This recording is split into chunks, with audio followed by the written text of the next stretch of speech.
Welcome, and thank you for joining us today for this important webinar that will be discussing three major questions on the vaccines, the mandates, and the ethics of the vaccines and mandates. First, how should we think about the morality of the COVID-19 vaccines, given that all of those currently available in the United States have benefited one way or another from a cell line that was derived from an aborted child? Second, how should we think about the morality of government mandates related to vaccines in general and to COVID-19 vaccines in particular? And likewise, to business mandates that might not be coming from the state, but coming from other institutions of authority within our society.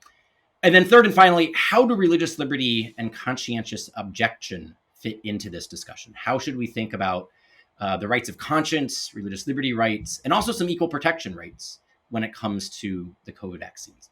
Joining me today to answer these questions are three experts in medicine, in the law, and in ethics, and in the intersection of medicine, law, and ethics. We're joined by one of our newest fellows at the Ethics and Public Policy Center, Aaron Kheriaty. In addition to being a fellow at EPPC, where he directs our Bioethics and American Democracy program, Aaron is also professor of psychiatry at the University of California at Irvine, at the School of Medicine there, and he's the director of the Medical Ethics Program at UCI Health.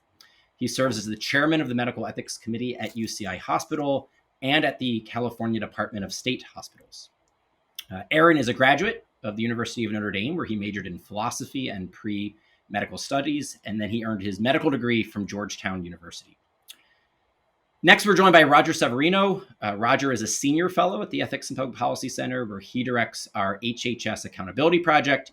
Roger is a national authority on civil rights, conscience and religious freedom, the administrative state, and information privacy, all as those intersect with healthcare law and policy. He did his undergraduate degree at the University of Southern California, a master's in public policy at Carnegie Mellon University, and then he attended Harvard Law School. Before joining EPPC, Roger had a career where he was the COO and legal counsel at the Beckett Fund for Religious Liberty. He then spent 7 years at the Department of Justice Civil Rights Division. And then for 2 years, he was my boss at the Heritage Foundation. And then most recently, for 4 years, he was the director of the Office for Civil Rights at the U.S. Department of Health and Human Services. Last but not least, we have Jason Eberl. He's professor of healthcare ethics and philosophy at St. Louis University, and he's the director of their Center for Healthcare Ethics. He did his undergraduate degree in philosophy at the University of San Diego, a master's in philosophy from Arizona State University, and then his PhD in philosophy from St. Louis University. He's the author of several books, including Thomistic Principles in Bioethics and The Nature of Human Persons, Metaphysics and Bioethics. Okay, so enough with introductions. I should probably add, by my way of introduction, that I'm the president of the Ethics and Public Policy Center, where I have the honor of leading a 45-year-old research institution and helping it to direct it work on some of the most pressing questions facing Americans today. And so with that said, let me kick off this conversation to you, Aaron. Could you tell us just a little bit about the vaccines in general, what they do, how they work, how they were developed so quickly? And then I want to pitch it over to Jason to talk about what the primary ethical concern is when it comes to pro-lifers and the vaccines. Sure, thanks, Ryan.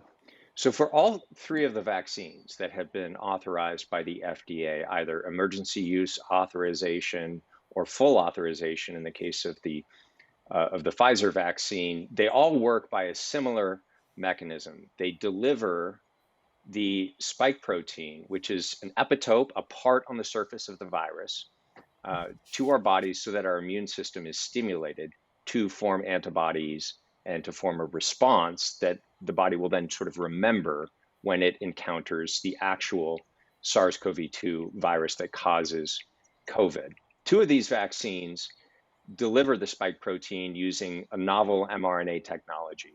mRNA is the step between DNA and protein. So the mRNA codes for the spike protein. Our cells then produce the spike protein and express the protein on the cell surface, and our immune system responds. In the case of the AstraZeneca, it works a little bit differently.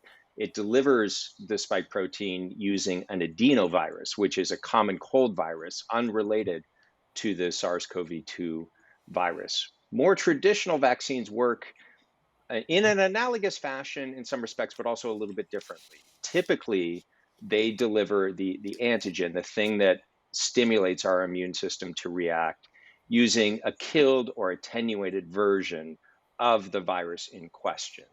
And it takes a long time to develop those vaccines. Those vaccines are harder to scale up on a mass scale quickly. And so I think Operation Warp Speed and the efforts to rapidly develop a vaccine for COVID, uh, the public health authorities decided to go with the mRNA technology because it could be rapidly scaled. And they believed, and this turned out to be the case, that they could potentially develop a vaccine more quickly using that technology than using more traditional vaccine technology. So, in terms of what the vaccines do, the vaccine efficacy was pretty good for the mRNA vaccines initially. In terms of preventing severe disease and hospitalization, it was thought to be very good. The AstraZeneca vaccine was less effective. Their original data submitted to the FDA showed about a 67% efficacy. So it was known sort of from the beginning that the Pfizer and mRNA vaccines probably worked better at preventing severe disease and hospitalization for the recipient. Vaccine efficacy, one of the concerns now is that it seems to be declining or waning over time, especially for infection. So these vaccines don't necessarily prevent infection in the recipient. They don't necessarily prevent transmission in the recipient, but they prevent more severe disease and hospitalization and death. Efficacy for preventing infection is declining. Efficacy for preventing severe disease is declining somewhat, though not as much, which is good news. Um, and it remains to be seen sort of what's going to happen in the next 6 months with the vaccines. There's concerns that because of declining efficacy with time and with new variants, we may need a booster, or as some have argued, maybe it's not really a booster, it's just a third dose. Maybe we sort of didn't get the dose of the vaccine right the first time. So there's ongoing debates about that now. The FDA recently passed on the idea of boosters for the general population because there simply was not enough data to support that idea. So that's very briefly the sort of state of play of the current COVID vaccines. Perfect. Yeah. Thank you. And Jason, what is the major pro-life concern? Because I know there are other concerns about kind of like risks and benefits and the experimental nature. And I imagine we'll address those when we talk about the mandates. But at the very beginning, the question each and every one of us needs to ask ourselves is, can I morally receive this vaccine given its connection with abortion? Could you help us think through those sets of concerns? Yes, absolutely.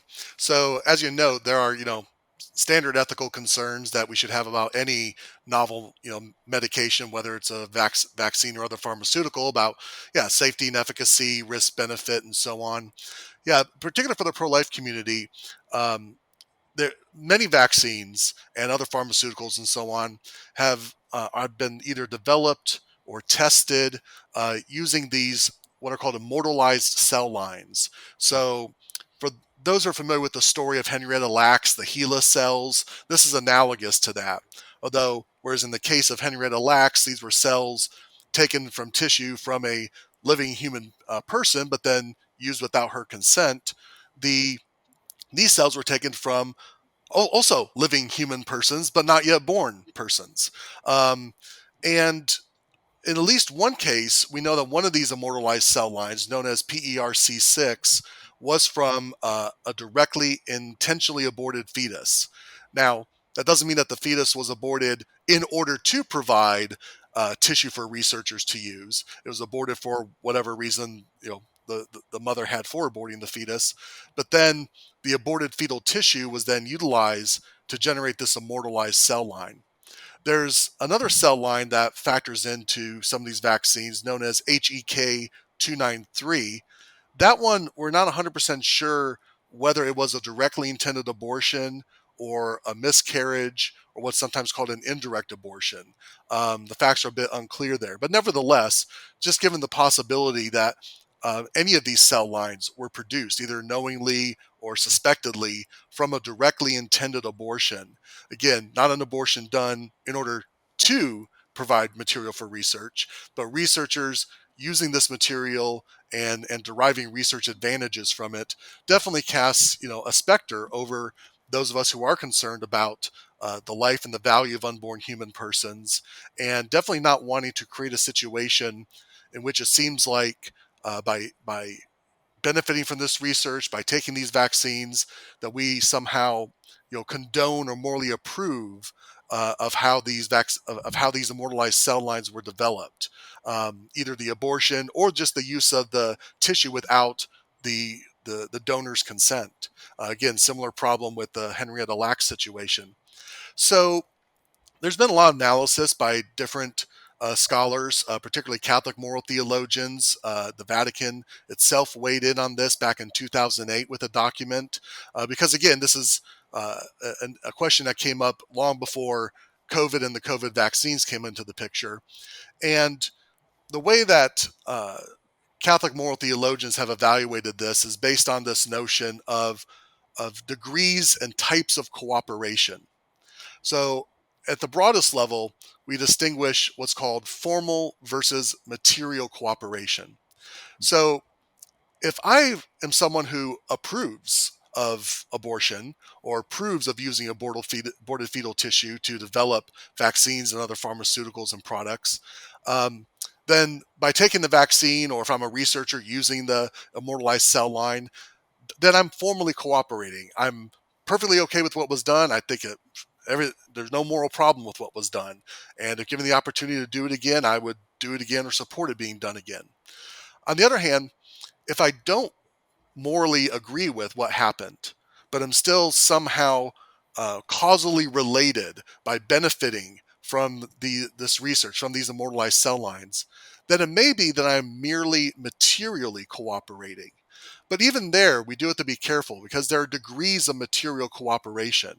And so we sort of have to analyze to what extent is as an individual, taking one of these vaccines, materially cooperating in what may be a illicit way in which I'm so far removed from the original action that was done, the original abortion, that really I'm not at all cooperating with it in any morally meaningful way, or maybe illicitly. And this would really be a concern if, say, for example, we were continuing to use aborted fetal tissue to generate new immortalized cell lines. And the relevant fact of the matter is that we are not doing that. Scientists are not deriving new immortalized cell lines from aborted fetal tissue to use to create new vaccines. That's separate from, say, other debates about, say, human embryonic stem cell research, where there are legitimate concerns about cooperation leading to further use of human embryos in research. But keeping the focus on this question, as the Vatican has analyzed back in 2008, as it re-examined the issue and put out a document in December 2020, as scholars with the EPPC analyzed and published a position statement on this, there's a general moral consensus among a number of Catholic pro-life scholars, particularly in the Catholic realm, but also outside the Catholic realm, that for someone to use one of these vaccines is morally licit. It doesn't mean that we shouldn't bear witness to how these immortalized cell lines were created. It doesn't mean we shouldn't say that we need to find alternative ways of generating vaccines and other pharmaceuticals. But in terms of using these particular vaccines, now that they've been developed and either tested or produced with these immortalized cell lines, the general consensus is this would be remote, immediate material cooperation. And so the judgment generally is that's morally licit to do so. Great, thank you. And let me ask Roger, because at the end of what Jason just said there was that it need not be immoral form of cooperation if someone were to receive one of these vaccines. How do you evaluate it for someone who says, but in my circumstances, it might be immoral, or in my circumstances, I would just rather not participate in this past action of wrongdoing. I would rather bear witness to the dignity of that unborn life by foregoing prospective benefit. How do you think of that about that, Roger? Both as a lawyer, but also as a practicing pro-life Catholic in the healthcare space. Yeah.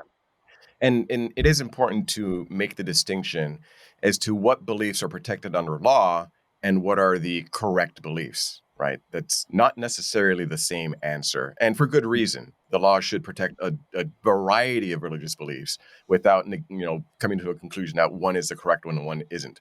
So as to the morality of it, I think it was a great summary by Jason as to what the issues are that are at play. A couple nuances are really important to point out. The HEK 293, that's another cell line that's been used in the development or testing that was related to the kidney of an aborted child. And in the time that it was derived, in the 60s, the scientists that were working on these vaccines were specifically looking for what they considered to be the freshest biological tissues, and that would be most controlled in an abortion. So even though the woman didn't say, I'm going to abort my child so I could donate it for scientific research, the researchers were searching specifically for aborted fetal tissue because they could control most of the parameters around it. And that cell line has continued today. I'm very curious to know if we were to take the cell tissue that is being used in research and submit it to one of these ancestry.com websites to see is there enough genetic DNA material to see who the ancestors of this aborted child were, right? I think that's important to find out is this tissue, can we link it? And we say, yes, this is indeed human, because that's what we needed for research. And we know the grandparents, we could see the line. And I think that would help inform the debate as to the ethics of it, as to whether or not this is some tissue that's been replicated so many times that we could kind of put in the background where it came from because of the passage of time. The other things to consider as to what the cooperation is and what is the baseline duty of people. Is there a moral obligation to be vaccinated in the first place, right? That's a key question. What is the default? Or is it a case-by-case issue? Is it depending on what your duty is to preserve your own health? And does it matter based on what the best medical science says? And all of it, I think, will ultimately be based on a particular individual circumstances for her and herself and her family. That's also an important nuance. You mentioned that what does this do to the market for aborted fetal tissues? The same impetus to get aborted fetal tissue back in the 60s exists today. The federal government is funding it. We ended that sort of research under the Trump administration when I was at HHS. It is now back. The Biden administration got rid, as of last week, an ethics board that would have had the power to tell the secretary which of these types of research projects were unethical. And I learned this from a neuroscientist who taught me in undergrad. Science is too important to be left just to the scientists. You cannot reach an solution merely because you have facts. The moral calculus is not simply a factual question. The scientists give us the facts, give us a risk, give us the profiles as to what happens if you do X, Y, or Z. The moral calculus is more than just a scientific answer. So we need that ethical overlay. And the final point I want to make is this is a highly politicized moment. When we were working on Operation Warp Speed, there were some people who were opponents of the administration were saying we were going too fast, that it was too risky, that this was being rushed. And now that we've had a change in power, there's been a rush to do a booster, right? The administration has said we need to get a booster by a certain date, and the scientists have said the booster is not ready by this particular date for the entire populace. So we also can't forget that this is a highly politicized moment, and simply saying just follow the science will not get you to the right public policy answer, and it certainly won't get you to the right ethical answer either. Ryan, if I may, I would like to comment just briefly on this issue as well, and maybe riff off of Jason and Roger's comments. Going back, first of all, just a quick remark on the Vatican's instruction on this moral question, and then maybe some remarks about the empirical realities on the ground with this vaccine.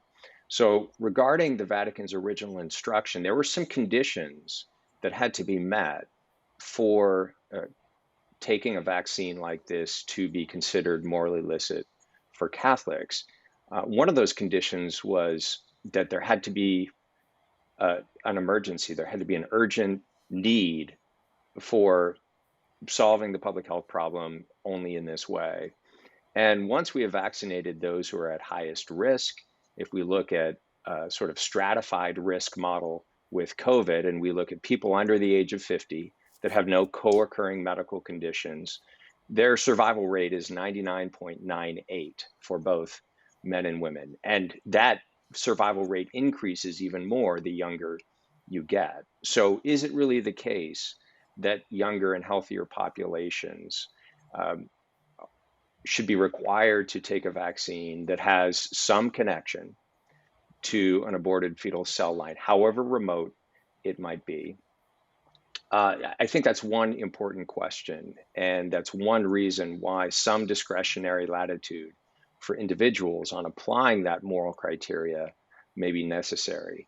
Another reason that may be necessary is a lot of the force of that argument comes from the principle of solidarity and notions of the common good. And for certain vaccines, I think those arguments are stronger because some vaccines are sterilizing, meaning they not only protect me from more significant illness or from symptomatic illness or from hospitalization, but they also eliminate my risk, or at least greatly reduce my risk of getting infected in the first place and transmitting the virus to other people. So the argument, well, you may not benefit that much from the vaccine, but other people around you might benefit, and you have some sort of moral duty to the common good or out of solidarity for others to do this, that holds force for sterilizing vaccines like the measles vaccine, for example, which prevents infection and transmission. None of the current COVID vaccines prevent infection and transmission. The CDC has admitted that a person with a breakthrough infection is just as likely to transmit the virus. They have just as much what we call viral shedding with an infection as an unvaccinated person does. So the force of that common good argument, or argument from the principle of solidarity, I think is significantly weakened in the case of COVID vaccines, which I think tilts the moral calculus in favor of asking what is the individual risk and benefit for this particular individual. And if an individual comes to the judgment that I don't think this is necessary for me, or I have some medical conditions that I think may put me at higher risk, or my doctor thinks may put me at higher risk of an adverse side effect from the vaccine, then it seems reasonable, either for moral or medical reasons, to decline it,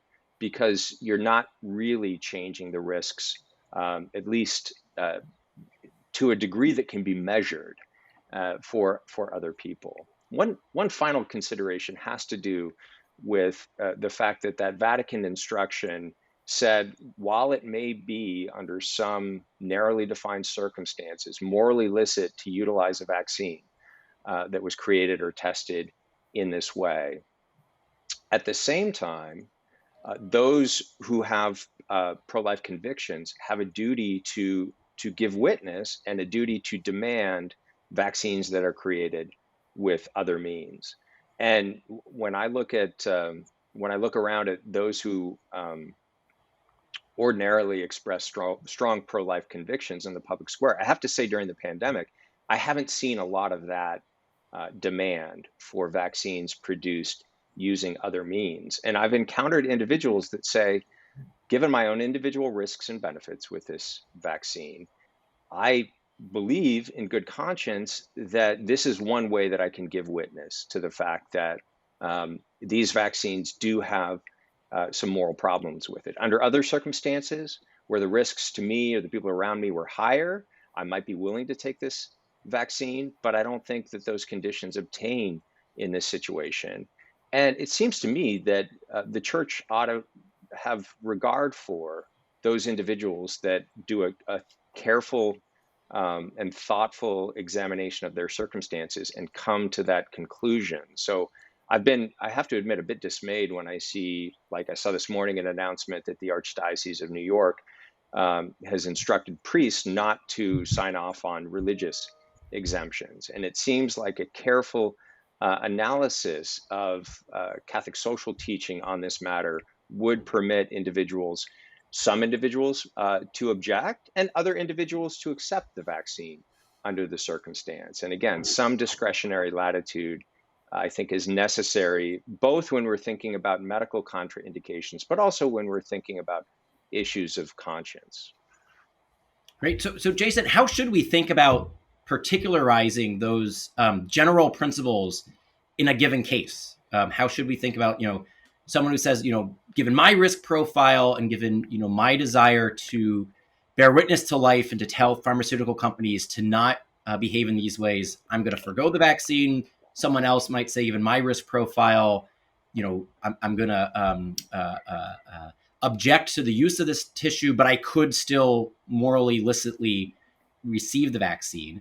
And how should that factor into how we think about mandates? I mean, because the other topic we want to get on the table here is how should the government be interacting, not just with the allowing the use of these vaccines, but mandating people to make use of these vaccines? Yeah, great question. The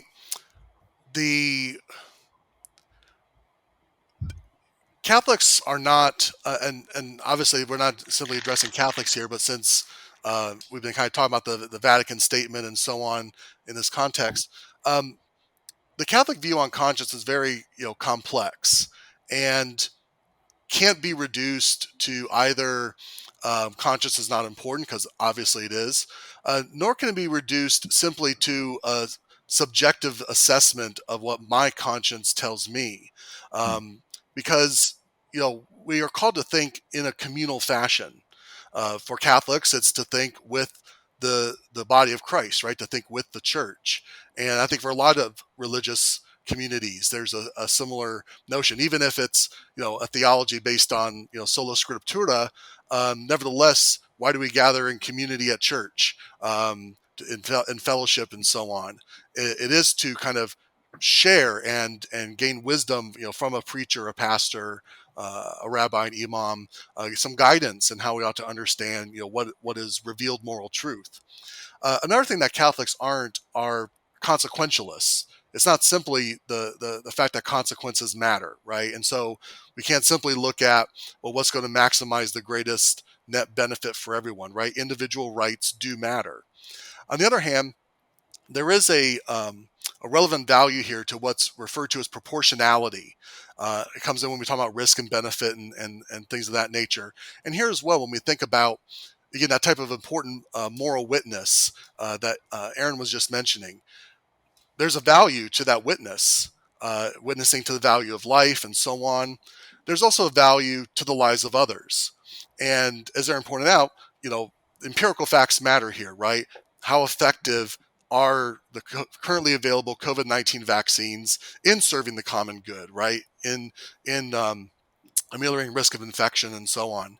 And one thing to keep in mind there is that, as Aaron knows, while breakthrough infections, the transmissibility of someone who has a breakthrough infection is just likely, there is also evidence that the COVID-19 vaccines are still lower the risk of getting one of those breakthrough infections. And so if you're not having a breakthrough infection, then your risk of transmissibility is lower, maybe, not completely gone. And so, so in other words, you could somehow be transmitting the virus through some other means. But the point being is that there is clear epidemiological data that that we can lower the spread of COVID. And I think an equally important concern to keep in mind here too is the mutation of COVID into newer, more infectious and more deadly forms. So why is the breakthrough infection rate so bad for even vaccinated persons? Well, partly due because it's mutated to this Delta variant. And now we have the new Mu variant, which seems to maybe completely vaccine resistant to all the currently vaccines. So the point is the more we allow the virus to propagate itself, even if we're staving off severe illness and death, we may be setting ourselves up for future failure down the road. Again, this is where we have to listen to the epidemiologists, but of course they're learning new things every day, right? We're operating in a period of uncertainty in a lot of these ways, and so these are all just factors. I'm not saying this sends the needle one way or the other on whether a pro-life witness should take the vaccine or not, but it's just all the things that come into consideration. But again, none of us are pure experts on this. This is why it's great that you brought together a panel of scientific, legal, and philosophical expertise to think through this together, because any one of us by ourselves are not going to be a legal scholar, epidemiologist, / trained ethicist to be able to fully think through all these things. And so I do think that we need to think through this thing communally. And so when we think now about the notion of conscience in the Catholic mindset, you go to Aquinas, at least for me. And Aquinas, again, says conscience, although each of us has our own conscience, each of us forms our conscience in a communal in a communal sense, right? For us who are Catholics, we listen to the teachings of the Church, we listen to each other, we apply fraternal correction when necessary, and while we're called to abide by our conscience, even if our conscience is in error, we might still be responsible and morally culpable for having a malformed conscience because we've not done our due diligence. We've allowed certain types of misinformation to lead us in a certain direction. We maybe trusted untrustworthy sources and didn't trust trustworthy sources, right? That's a huge problem in today's culture, and no simple solution, right, to how to parse out the trustworthy and the untrustworthy. That's, I think, what fuels a lot of the debate and a lot of the differences of opinion we have on this. And can I So, tie this to the yeah, mandate question? yeah, So the issue of this communal decision making to reach a moral uh, course of action is parallel to democracy, right? Where are these mandates coming from? In some cases, we've elected our leaders who want to impose these mandates for vaccination. But you also have the conscience of the individual, right? It's going to be this balance of the communal will expressed through the duly constituted authority versus the individual rights and the question of exemptions. This is where politics really come into play. When we had the shutdowns all throughout the country, the state of Nevada exempted casinos in large part from some of the restrictions on capacity restraints, yet imposed those really strict capacity restraints on houses of worship. No matter how big they were, it'd be something like 25% or even less than 100 people. But you could, worship at the altar of the slot machine, but you could not go to church. Science did not explain that. That was not just following the science. It was political power. The casinos obviously had tremendous political power and the church didn't. And that's when it got to the Supreme Court. And eventually, after multiple tries, they got to I believe, the correct legal answer that is irrational discriminatory behavior against houses of worship. You have to have a common standard when the risks are the same. So this balance between communal and individual, you have to bring in the legal side as well. Because even though many different faith groups operate communally, a lot of those faith groups started with just one person saying, I disagree. And then they started their own church, right? And now those churches are being recognized as having legal standing. And more than that, the individuals within and their ability to follow their own conscience have tremendous import.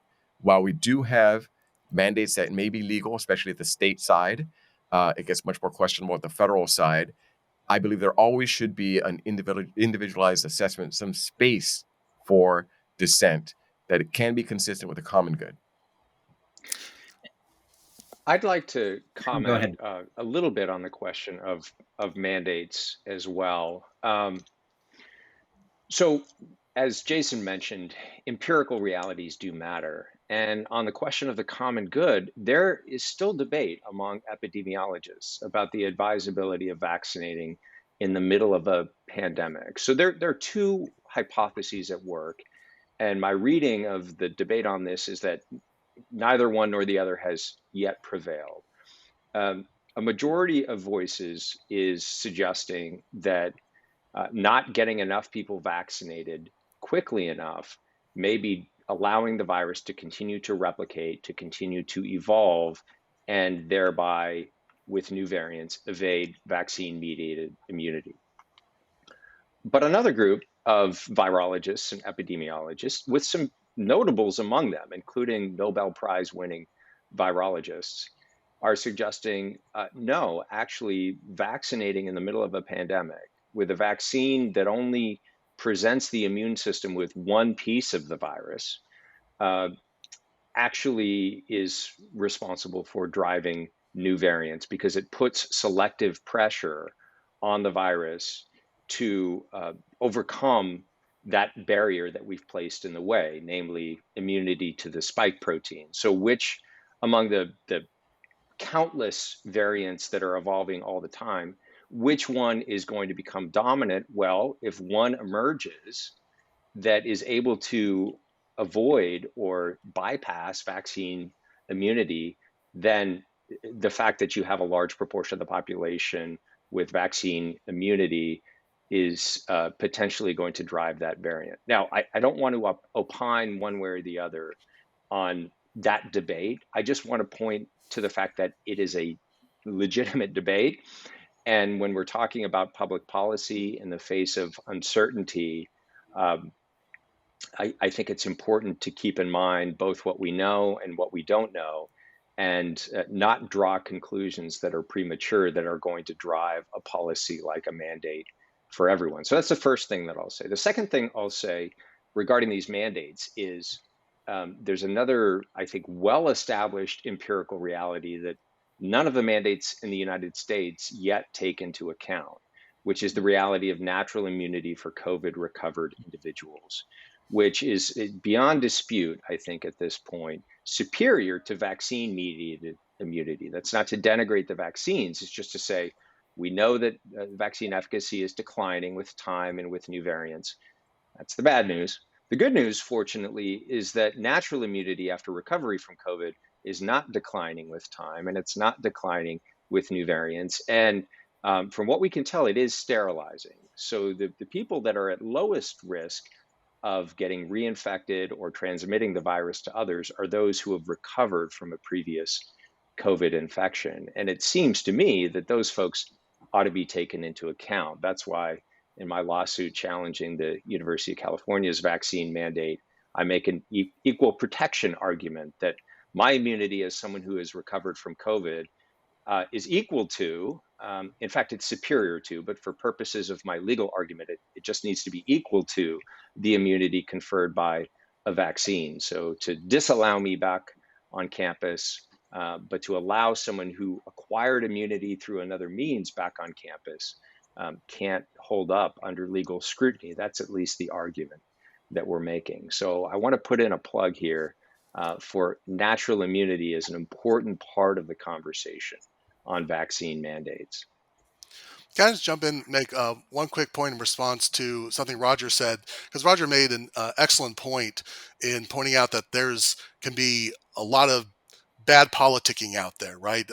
Anytime you engage in the political process, which we inherently have to do about this or anything else, there are various constituencies, various lobbying efforts, and that can lead to things like we saw in Nevada, which was of course an egregious problem to allow casinos to do that, not churches.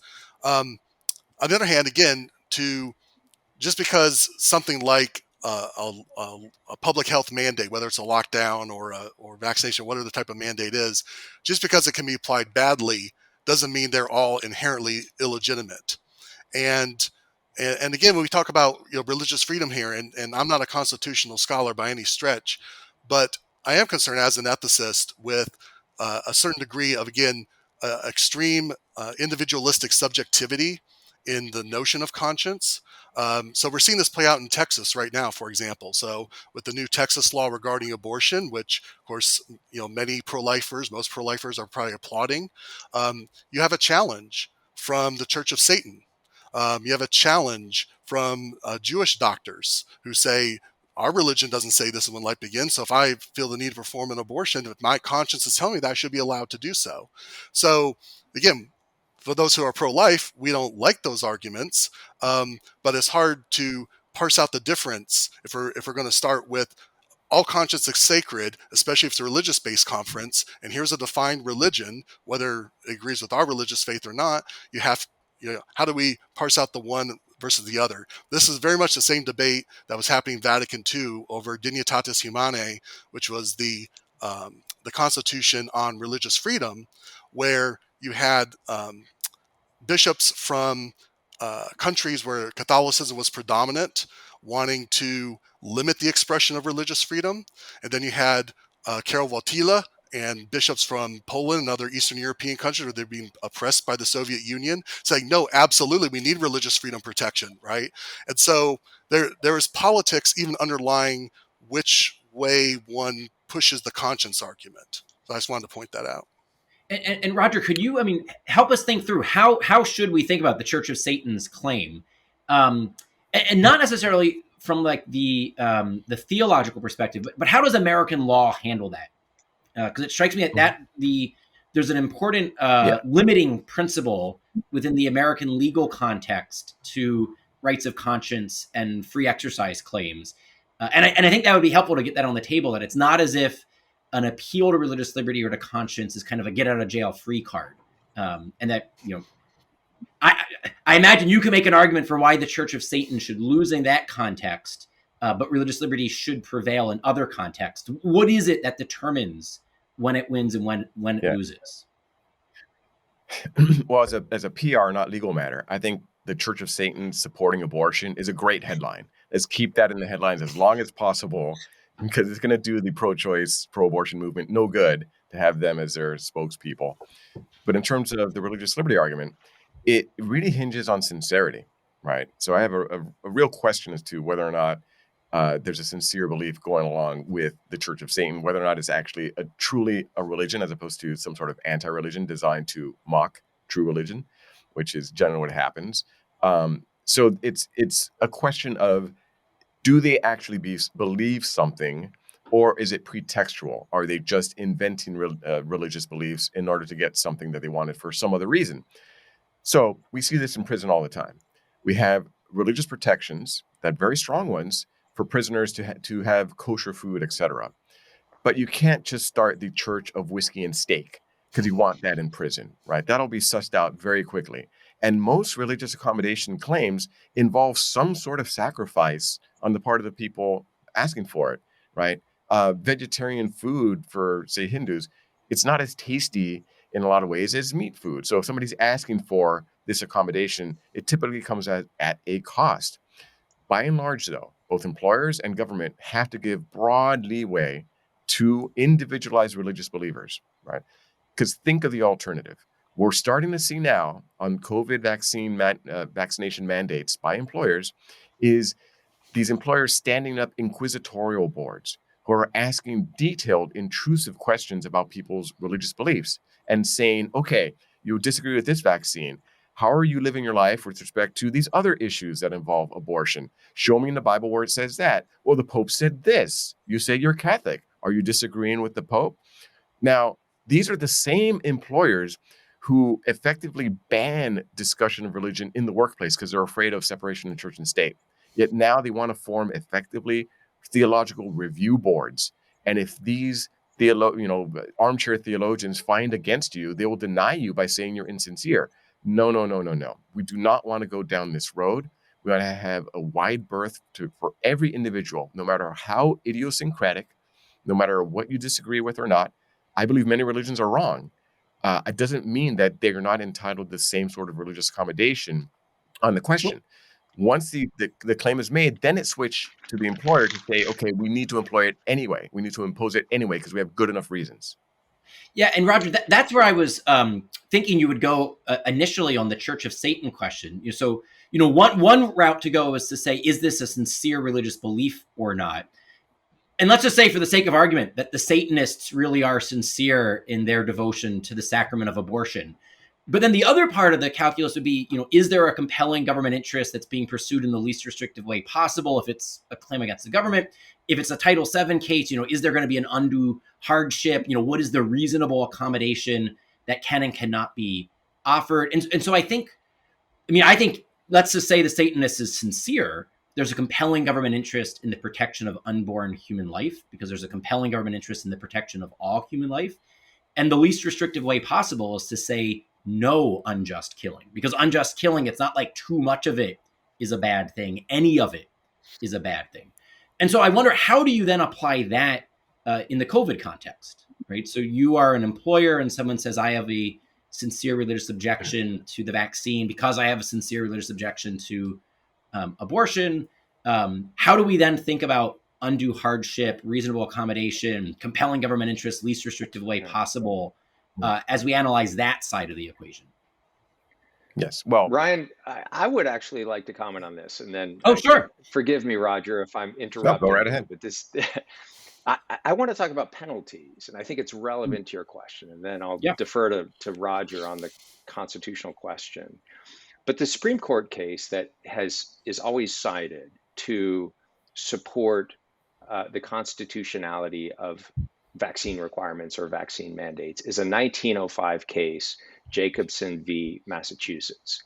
And Jacobson has been applied not only to vaccines, but to a lot of other emergency measures during COVID, where public health authorities or governors or even local health authorities have assumed the power to restrict people's movements, to restrict gatherings and so forth. So I think it's worth looking at this case precedent and thinking about the question of penalties, because if you go back to the original case was about the city of Boston imposing a nominal fine on individuals who didn't get vaccinated for smallpox during a smallpox outbreak. And a couple of empirical realities on the ground.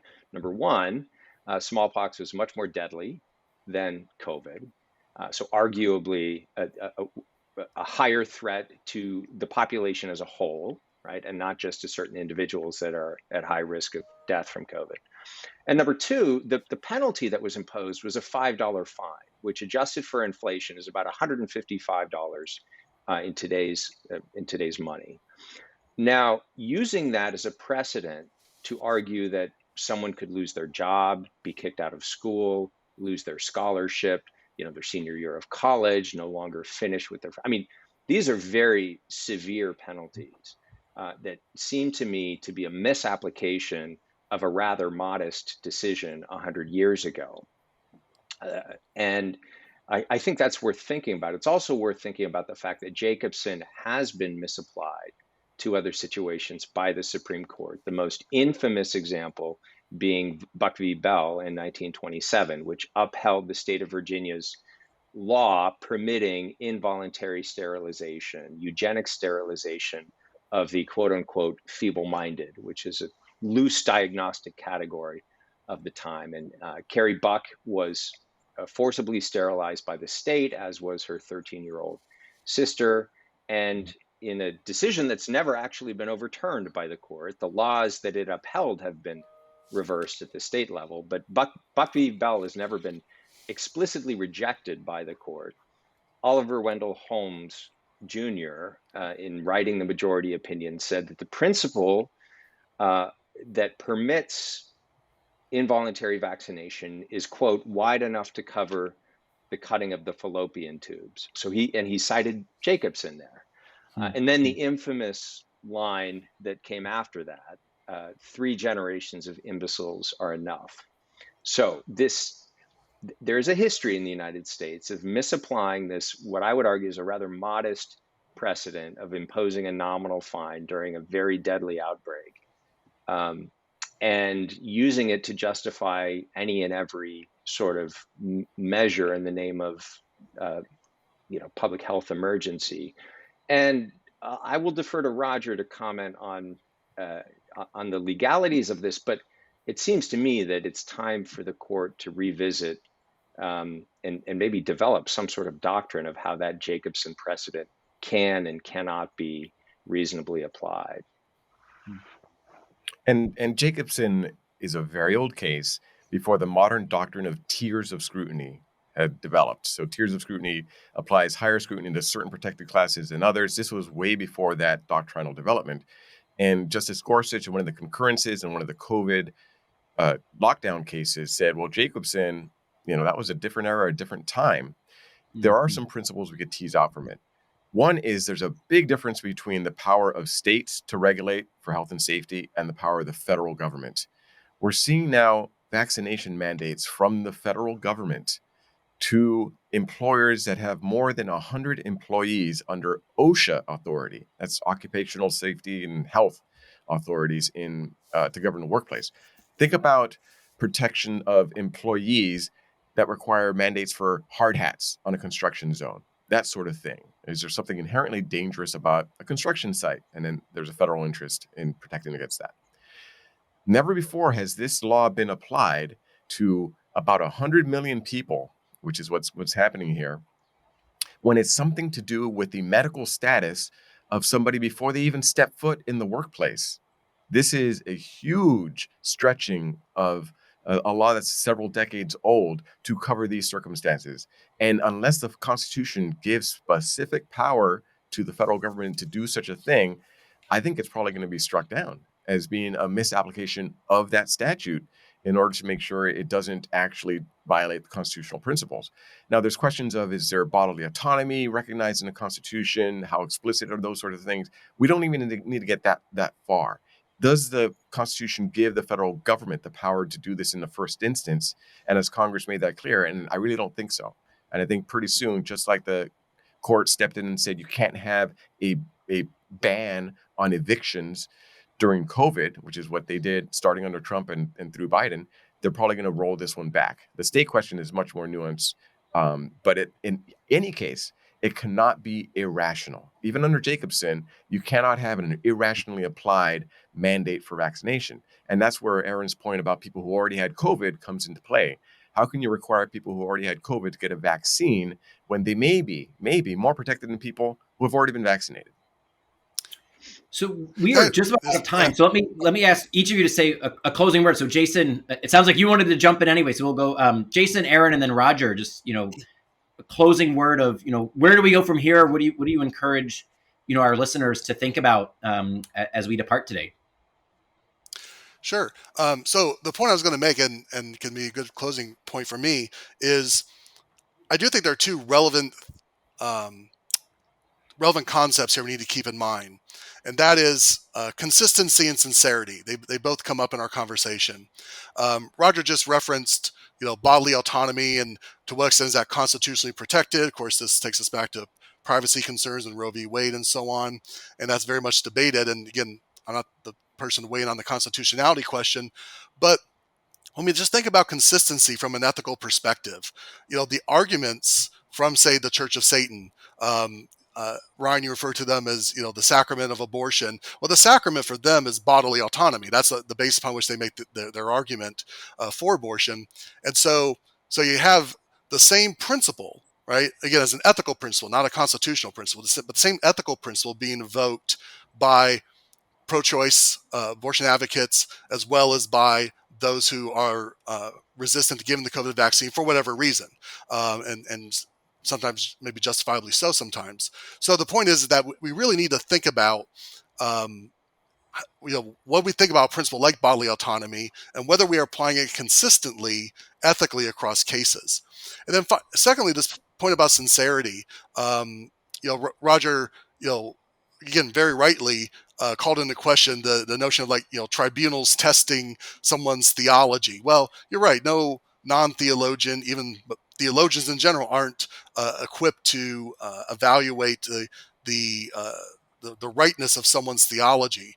On the other hand, again, we can test for sincerity. I mean, we've done these tests ever since conscientious objection came up to the draft, right? You couldn't just object to fighting in Vietnam; you had to object to all wars, right? So again, there was a test for consistency to establish sincerity of one's conscientious objection.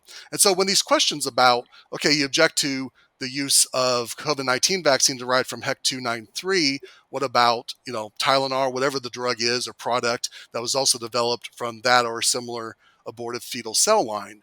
If the person is inconsistent in that, then that is an indication of lack of sincerity. It's not a deep theological probing. It's basic rationality. Are they being reasonable in their own objection?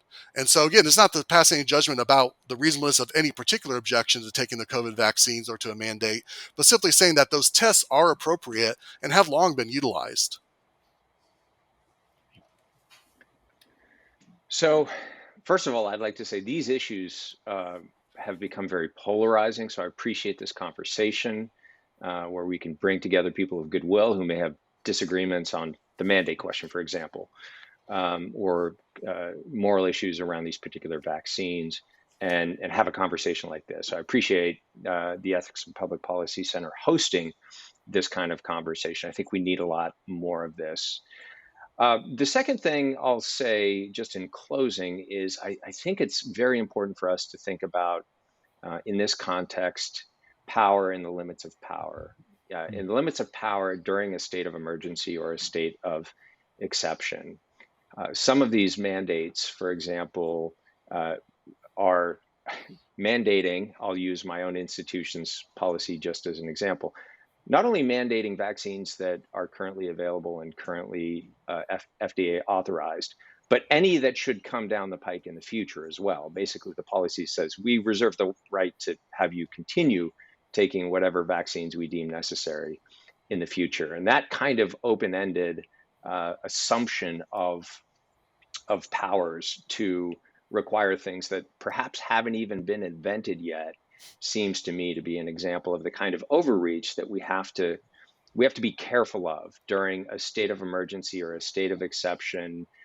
We know that is oftentimes an opportunity for individuals or institutions to seize power that then becomes very difficult to get them to relinquish down the road. And I think that's a real pragmatic issue that we need to be thinking about at this point.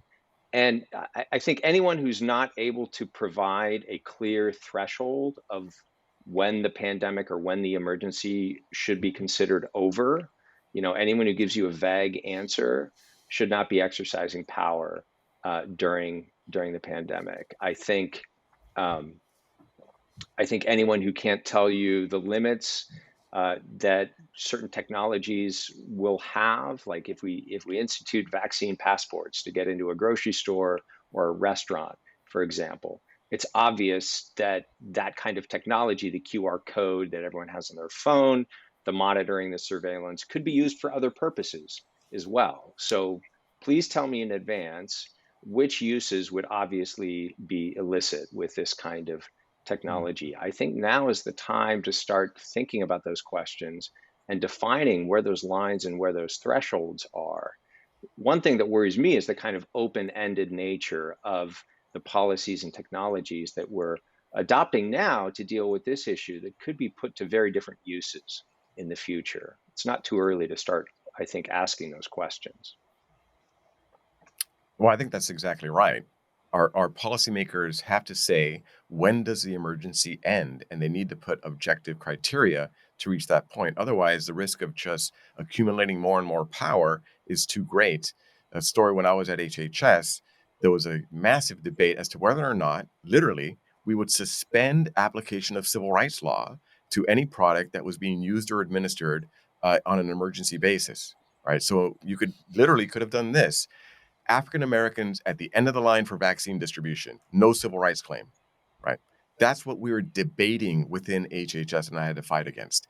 That is what is at stake when you give emergency powers to the federal government, right? There's always going to be a cost when you give that much power. And to respond to Jason's point about consistency, the Supreme Court has already said that consistency cannot really be taken into account when you're judging the sincerity of somebody's religious beliefs. Who is to say that an Orthodox Jew that uses an elevator on a weekend is not really an Orthodox Jew? How many Catholics are at the confession line, on Sundays? Can we say, wow, you must really not believe in the concept of sin because you're at confession? That means you sinned, so you're being inconsistent. We don't do those sorts of things. There are too many nuances, and you do not want to open that door. I think sincerity is a benchmark, and then it switches over to justify that you might be able to burden the religion anyway, right? And that's where the fight should be over. Can you still burden the religion? Religion doesn't always win. It's not a get out of jail free card, but it's there as a protection because far too often people use inquiries into a person's religion because they don't like that person's religion. They don't understand it. They think that they are somehow ignorant or harming the common good. There has to be space for dissent because the shoe is someday going to be on the other foot. And that's when the question is, what happens if we leave this small community of folks who care about the life of unborn children so much that they want to take this stand? What is going to be the downside for the common good? That you could have policymakers weigh. And I think that downside is relatively small. right? Relatively small. When we're already going to give exemptions for disability and medical reasons, we have to try to apply it consistently then. And the social harm that comes from forcing people to violate their consciences is a harm that has to be considered in and of itself. And that is too important for us to forget. The Constitution is not suspended during an emergency. That only leads to further harm down the road. Great. Well, thank you. Undoubtedly, these sorts of conversations will continue. This will not be the last word on questions about public health, common good, conscience, the limitations of civil liberties, et cetera, et cetera. But thank you, Jason, Aaron, and Roger, for helping all of us to think through these issues today. And to everyone else, please tune in. There'll be future webinars from EPPC. There'll be articles on these issues published each and every week. So just check out our website for all of those updates. Thank you. Thanks, Ryan. Thank you all. This was a pleasure. Likewise. Great work.